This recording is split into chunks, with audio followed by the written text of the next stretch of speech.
What does it take to maintain a 73-year royal marriage under the unrelenting gaze of the public eye? For Queen Elizabeth II and Prince Philip, their union was celebrated as a symbol of steadfast loyalty and duty, but it was not without its shadows. Rumors of Prince Philip's alleged infidelity haunted their marriage for decades, sparking intrigue and speculation across generations. Was he simply a man of charm and charisma, or did his connections cross the line between friendship and scandal? In this script, we uncover the most compelling allegations surrounding Prince Philip's relationships, exploring how they fueled public fascination and tested the resilience of the royal couple. From his bond with Helen Cordet to the infamous 1954 Australian tour, these stories reveal a multifaceted portrait of a man whose life straddled the line between duty and personal complexity. Were these just whispers of an overactive imagination, or did they hint at deeper truths behind palace walls?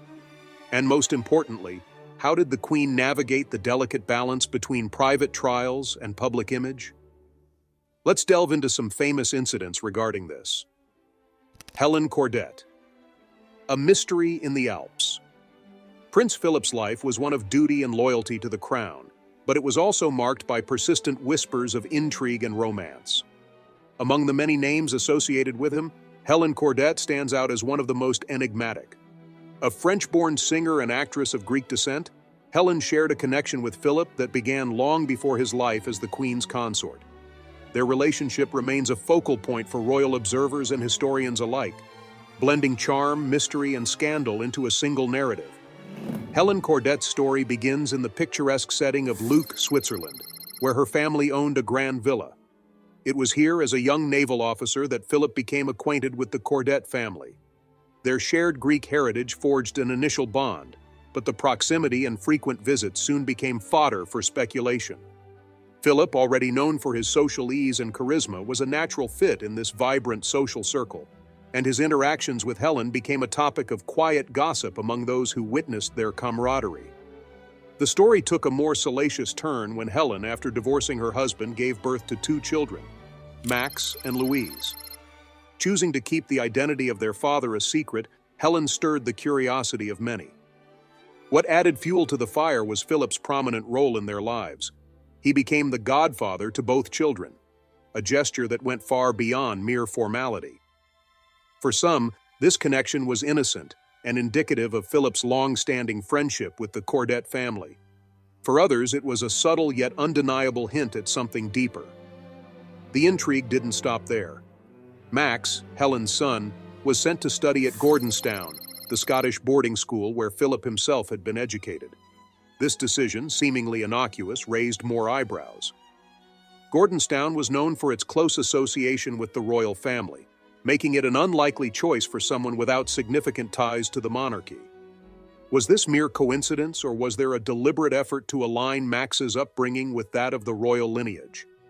These questions lingered in the air, feeding the tabloid frenzy that followed Philip throughout his life.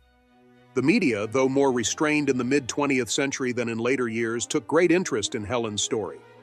Whispers about Philip's alleged role in her children's lives became a favorite topic for society columnists. Yet despite the public speculation, neither Helen nor Philip ever directly addressed the rumors. Helen maintained a dignified silence, never revealing the identity of her children's father. Philip, on the other hand, often dismissed such stories with his characteristic wit, famously remarking that he'd been followed by detectives his entire life, leaving little room for indiscretions. As the years went by, the speculation surrounding Helen Cordet faded, replaced by new names and stories. Yet her connection to Philip remains a testament to the allure of royal gossip. Whether their relationship was purely platonic or something more, remains one of the many unanswered questions surrounding Philip's complex life. Transitioning from Helen Cordet's story, we now turn to another figure who captured public attention in connection with Prince Philip, Duchess, whose beauty and charm mirrored the royalty she was so often compared to. Alexandra Hamilton, the Duchess and the Duke. The life of Prince Philip was filled with an intricate web of friendships and relationships, some of which sparked intense speculation. Among these was Alexandra Hamilton, the Duchess of Abercorn, an aristocrat whose connection to the Duke of Edinburgh became a subject of tabloid fascination. Their relationship, which Alexandra described as a passionate friendship, was scrutinized by the media and biographers alike, offering yet another layer to the complex tapestry of Philip's public and private life. The Duchess of Abercorn, known as Sasha to her friends, came from a lineage of aristocratic power. Intelligent, poised, and beautiful, Sasha was 25 years younger than Philip, and their paths crossed in the upper echelons of British society. The two reportedly became close in the 1960s, forming a bond that Sasha described as deeply intellectual. They shared interests in philosophy, literature, and art, often engaging in conversations that extended late into the night during royal gatherings. For many observers, their closeness appeared innocent, but as with most relationships in the royal sphere, it didn't take long for rumors to surface. Speculation about their bond reached its peak in 1987 when a photograph emerged of Philip and Sasha in what tabloids described as a compromising position. The picture, taken during a private gathering, showed Philip wrapped in a towel and Sasha in a swimsuit, with his arm casually draped around her shoulders. The context of the image was completely benign, taken at a poolside gathering among friends, but the media spun it into a salacious story, suggesting that the pair's relationship was far from platonic. Sasha, to her credit, addressed these rumors directly, offering a nuanced perspective on her connection with Philip. She admitted that theirs was a relationship filled with passion, but stopped short of suggesting anything physical. "It's complicated and at the same time quite simple," she told biographer Giles Brandreth. "He needs a playmate and someone to share his intellectual pursuits." Sasha insisted that she had never slept with Philip, describing their friendship as one rooted in shared interests rather than romance. Despite her denials, the whispers persisted. Biographer Sarah Bradford added fuel to the fire when she suggested that Philip had engaged in multiple affairs, including one with Sasha. While Bradford's claims lacked concrete evidence, they aligned with the broader narrative that Philip was a man whose charm often blurred the lines between friendship and romance. Sasha herself seemed unfazed by the rumors, maintaining that the Queen gave Philip a great deal of freedom in his friendships. "The Queen understands him better than anyone," she remarked, suggesting that Elizabeth was fully aware of the dynamic between her husband and Sasha. This perspective, however, didn't quell public interest. The tabloids continued to speculate about the nature of Philip and Sasha's relationship, often using her quotes as evidence of something more scandalous. Their frequent appearances together at royal events, combined with the intimate nature of their conversations, kept the rumor mill turning. Yet those closest to them often described their bond as nothing more than a profound intellectual connection, one that stood apart from the constraints of conventional friendships. The Duchess of Abercorn's relationship with Philip also sheds light on the unique challenges faced by those in the royal circle.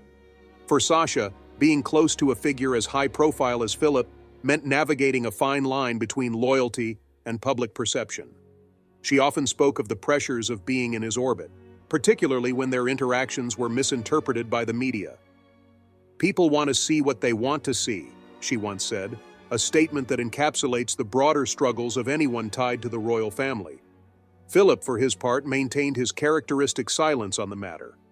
Known for his sharp wit and blunt demeanor, he rarely addressed the personal speculations that surrounded his life. When pressed about his friendships, he would often deflect with humor, once famously quipping, "I've been followed by detectives my entire life. If I were having affairs, they'd know." This remark, while humorous, highlighted the scrutiny he faced and his ability to rise above it. The relationship between Sasha and Philip offers a glimpse into the complexity of royal friendships.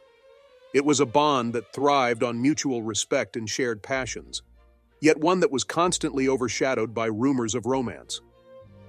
Sasha's candid reflections, combined with the speculative nature of tabloid culture, created a narrative that blurred the lines between reality and fiction. While their connection may never be fully understood by the public, it remains a testament to the depth of relationships that can exist outside the confines of traditional definitions. As we move forward, the question of whether Philip ever crossed the line between friendship and romance becomes even murkier. His bond with Sasha may have been rooted in intellectual camaraderie, but other connections were far less ambiguous. In the next part, we turn to another name that has often been linked to Philip, Princess Alexandra, his own cousin, whose close friendship with the Duke sparked decades of speculation. Princess Alexandra, the royal bond that raised eyebrows. In the intricate web of royal relationships, few have drawn as much intrigue as Prince Philip's connection with Princess Alexandra, a first cousin to the Queen. Their shared lineage and frequent proximity at royal events laid the foundation for a close friendship that spanned decades. But as with many of Philip's relationships, this bond was not immune to speculation. Was their connection purely familial, or was there more to the story? Princess Alexandra, born in 1936, was the daughter of the Duke of Kent and Princess Marina of Greece and Denmark, making her not only a cousin of Queen Elizabeth but also a member of the extended Greek royal family, like Philip himself. Elegant, poised, and charismatic, Alexandra quickly became one of the most beloved figures within the royal family. Her public appearances, marked by grace and charm, won her admiration from both the media and the public. Her closeness to Prince Philip began in the 1950s when Alexandra became a regular guest at Balmoral and Sandringham. These royal estates, often the setting for private family gatherings, provided opportunities for Philip and Alexandra to bond over shared interests. Their interactions, though seemingly innocuous, did not escape the scrutiny of royal watchers and the media. Speculation about their relationship began to surface, fueled by the fact that both were considered particularly attractive and shared an undeniable rapport. At the time, the royal family's personal lives were rarely discussed openly in the press. However, whispers about Philip and Alexandra's closeness circulated within high society circles. Some claimed that Alexandra's frequent presence at royal events was more than a matter of familial obligation. Unlike the Queen, who often maintained a more reserved demeanor in public, Alexandra's outgoing nature and willingness to engage with others made her a favorite among courtiers and a subject of fascination for gossip columnists. Adding to the intrigue were reports of tensions in Alexandra's own marriage to Angus Ogilvy, a businessman and member of the British aristocracy. Though their union appeared stable in public, rumors of marital difficulties occasionally emerged. These rumors, combined with Alexandra's close friendship with Philip, created a narrative that the media eagerly explored, even without substantive evidence. One particular incident that stoked the fires of speculation occurred during a private gathering at Balmoral in the late 1960s. According to unnamed sources, Philip and Alexandra were seen walking together in the estate gardens, deep in conversation and laughing. While this moment could easily be interpreted as a simple family interaction, the media framed it as a secretive rendezvous, hinting at a deeper connection between the two. Despite the persistent rumors, neither Philip nor Alexandra ever publicly addressed the speculation. Alexandra, known for her dignified and diplomatic nature, remained silent, refusing to fuel the tabloid frenzy. Her commitment to royal duty and her deep respect for the Queen likely influenced this decision, as any public denial could have drawn even more attention to the rumors. Philip, too, maintained his characteristic indifference to gossip. When asked about his relationship with Alexandra, he reportedly brushed off the question with a wry smile, a reaction that typified his approach to public scrutiny. His silence, however, did little to quell the rumors, which continued to resurface over the years, especially during moments of heightened media attention on the royal family. One of the reasons this particular rumor endured was the unique dynamic between Philip and Alexandra.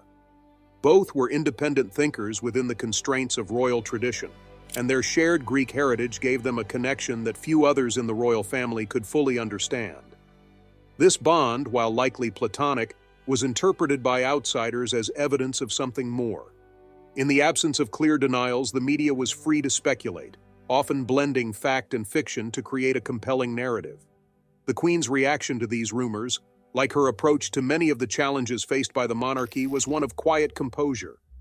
Known for her unshakable poise, Elizabeth never publicly acknowledged the speculation surrounding Philip and Alexandra. Instead, she continued to include Alexandra in family events and official engagements, subtly reinforcing the legitimacy of their bond as one of mutual respect and trust. By the 1980s, the focus of royal gossip had shifted to younger members of the family, such as Prince Charles and Princess Diana. Yet, the stories about Philip and Alexandra persisted, kept alive by biographers and historians who revisited the topic in their accounts of the royal family's private lives. Sarah Bradford, one of the more prominent royal biographers, suggested that while there was no concrete evidence of an affair, the closeness between Philip and Alexandra was unusual enough to merit attention. As with many of the rumors surrounding Prince Philip, the truth about his relationship with Princess Alexandra remains elusive. What is clear, however, is that their bond was built on shared experiences, a deep understanding of royal life and a familial connection that transcended mere obligation. Whether this connection ever crossed the line into something more is a question that may never be definitively answered. The story of Princess Alexandra and Prince Philip highlights the challenges of living under constant public scrutiny, where even the most innocent of relationships can be misconstrued. It also underscores Philip's unique ability to form deep, meaningful connections with those around him, a quality that often blurred the lines between friendship, family, and something more. As we leave behind the story of Princess Alexandra, we move forward to another figure whose relationship with Philip became the subject of intense speculation. Next, we delve into the life of Sasha, Duchess of Abercorn, whose intellectual bond with Philip sparked both admiration and controversy. Penelope Knatchbull, a bond forged in loyalty. As Prince Philip's life progressed, one of the most enduring and intriguing relationships he maintained was with Penelope Knatchbull, Countess Mountbatten of Burma. Known affectionately as Penny, she became a constant presence in his later years, earning a place in the tight-knit circle of individuals Philip trusted most. Their bond, built on shared interests and mutual respect, attracted admiration but also speculation, especially in the ever-watchful eyes of the media. Penny first entered the royal orbit in the 1970s when she married Norton Knatchbull, the grandson of Lord Louis Mountbatten, Philip's beloved uncle. As a young woman, Penny's charm, intelligence, and grace quickly won her favor with the royal family, particularly the Duke of Edinburgh. Over time, her rapport with Philip deepened, evolving from familial cordiality into a close and meaningful connection. Their friendship became particularly significant through their shared passion for carriage driving, a sport Philip adopted after retiring from polo in the 1970s. Known for his competitive spirit, Philip became Penny's mentor in the discipline, teaching her the finer points of the sport. Together, they competed in carriage driving events across the country, often working as a team. These outings not only showcased their shared enthusiasm, but also solidified Penny's place in Philip's life. As their partnership flourished, Penny became a familiar face at royal events and within Philip's personal circle. Yet the time they spent together inevitably sparked rumors.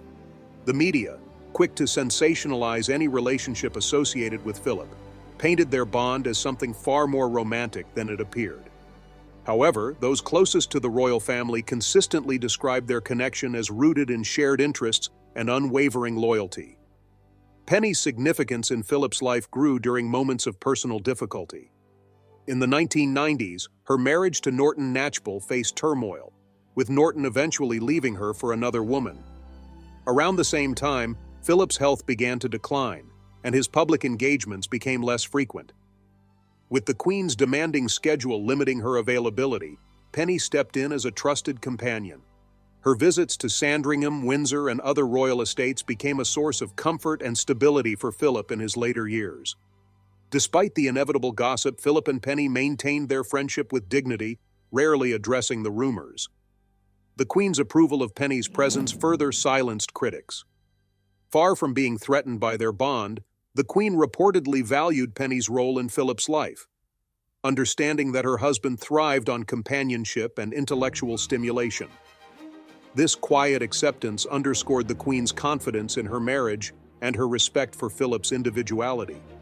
One of the most poignant demonstrations of Penny's closeness to Philip came in 2021 at his funeral. Due to pandemic restrictions, only 30 guests were permitted to attend the ceremony, and Penny was among them. Her inclusion in this intimate gathering spoke volumes about her place in Philip's life. She was more than a friend. She was a confidant, a mentee, and a steadfast presence during some of his most challenging times. To many, Penny's friendship with Philip highlighted the Duke's ability to form deep, platonic relationships with those who shared his passions and intellect. Their bond stood as a testament to the complexity of human connections, defying the simplistic narratives often spun by the press. While the media often framed their relationship through the lens of scandal, those who knew them saw it as an enduring partnership built on mutual respect and loyalty. As we move from Penny's story, we turn to the larger question of Philip's marital legacy. His relationship with the Queen, despite decades of speculation and scrutiny, remains one of the most enduring partnerships in modern history. In the next part, we explore the dynamics of their marriage, including the rumored tensions, and how they managed to present a united front amid a lifetime of public scrutiny. Among the many whispers and stories that surrounded Prince Philip and Queen Elizabeth II's marriage, few were as dramatic or as public as the incident during their 1954 royal tour of Australia. This event, marked by a rare glimpse into the private tensions of their relationship, remains one of the most discussed moments in the history of their marriage. It offered the world a fleeting view behind the royal curtain, fueling speculation about the state of their union. In the early years of Elizabeth's reign, the couple embarked on a grueling 6-month Commonwealth tour, covering thousands of miles and meeting countless citizens eager to see their monarch and consort. It was a monumental undertaking, showcasing the Queen's dedication to her role and the enduring presence of the monarchy. But behind the polished smiles and carefully orchestrated public appearances, tensions were reportedly simmering. The infamous incident occurred at a royal chalet in Wagga Wagga, Australia. A film crew, stationed nearby to capture the royals' movements, suddenly heard loud voices coming from inside the chalet. According to documentary filmmaker Locke Townsend, who was present during the tour, the argument quickly escalated. Moments later, Prince Philip stormed out of the chalet, visibly frustrated. Following him was an enraged Queen Elizabeth holding a tennis shoe in one hand and a racket in the other, which she reportedly threw in his direction. For a couple who had always maintained a composed and united front, this outburst was a shocking departure from their usual demeanor. The incident, witnessed by members of the press, immediately became a subject of intense speculation. Though the Queen quickly regained her composure and even thanked the cameramen for their discretion, the damage had been done. Rumors about the argument and its underlying causes spread like wildfire. At the time, the British press adhered to a code of respect when reporting on the royal family. As a result, the incident was largely downplayed in domestic media. However, international outlets, less bound by tradition, seized the opportunity to speculate on what might have prompted such a heated exchange. Some suggested that the pressures of the tour, combined with the strain of constant public scrutiny, had taken their toll on the couple. Others hinted at deeper marital issues, pointing to the persistent rumors about Philip's alleged infidelity. The timing of the incident added fuel to these theories. By 1954, Philip's reputation as a social charmer had already begun to attract attention. Reports of his friendships with various women, including high-profile socialites and actresses, were circulating within certain circles, though they had not yet reached the sensational heights of later decades. For those inclined to believe these rumors, the chalet argument was seen as a manifestation of Elizabeth's frustrations with her husband's behavior. Yet those close to the couple offered a different perspective. They described the argument as an ordinary marital spat, exaggerated by the circumstances of the tour. After all, the couple had been traveling non-stop for months, often enduring long hours and intense public engagements. The stress of such a demanding schedule, combined with the pressure to present a flawless image, would have tested even the most stable of relationships. Indeed, the Queen herself seemed keen to downplay the incident. In her characteristically composed manner, she addressed the press shortly after the argument, offering an apology for the disruption. "I apologize for this little intermission," she reportedly said, adding with a wry smile, "but as you know, it happens in every marriage." Her remark, both candid and humorous, endeared her to many, reaffirming her ability to handle even the most challenging situations with grace. For Philip, the incident was a reminder of the scrutiny that came with his role as consort. Known for his bluntness and occasionally irascible nature, he was not one to shy away from expressing his opinions. Yet, he also understood the importance of maintaining the monarchy's image. Following the argument, he made a concerted effort to align more closely with the Queen during their public appearances, presenting a united front for the remainder of the tour. The chalet incident also marked a turning point in how the public perceived the royal marriage. While it highlighted the challenges of their relationship, it also humanized them in the eyes of many. For a monarchy often viewed as distant and untouchable, this moment of vulnerability offered a rare connection with the public. It showed that even the Queen and her consort, bound by tradition and duty, were not immune to the complexities of married life. In the years that followed, the incident became part of the larger narrative surrounding Philip and Elizabeth's marriage. It was often revisited in discussions about the pressures faced by the royal couple, serving as a reminder of the sacrifices and challenges that came with their positions. While the rumors about Philip's alleged infidelity continued to swirl, the chalet argument stood out as a moment of authenticity in an otherwise carefully curated public image. As the decades passed, the Queen and Philip demonstrated an extraordinary ability to weather both personal and public storms. Their marriage, lasting an unprecedented 73 years, became a symbol of endurance and devotion. Moments like the 1954 chalet incident, though rare, only added depth to their story, showcasing the resilience that defined their partnership. From the fiery argument in Australia to the quieter trials of later years, Philip and Elizabeth's relationship was far more complex than it often appeared. It was a union built on love, respect, and an unwavering commitment to duty, qualities that allowed them to navigate even the most challenging of times. As we conclude this exploration of the stories that shaped Philip's legacy, one thing becomes clear. The Duke of Edinburgh was a man of contradictions, whose charm and charisma often blurred the lines between public perception and private reality. His relationships, whether with family, friends, or his queen, reveal a life that was as multifaceted as it was fascinating. With that, we have reached the end of today's video. If you have come this far with us, be sure to check out other videos on the channel.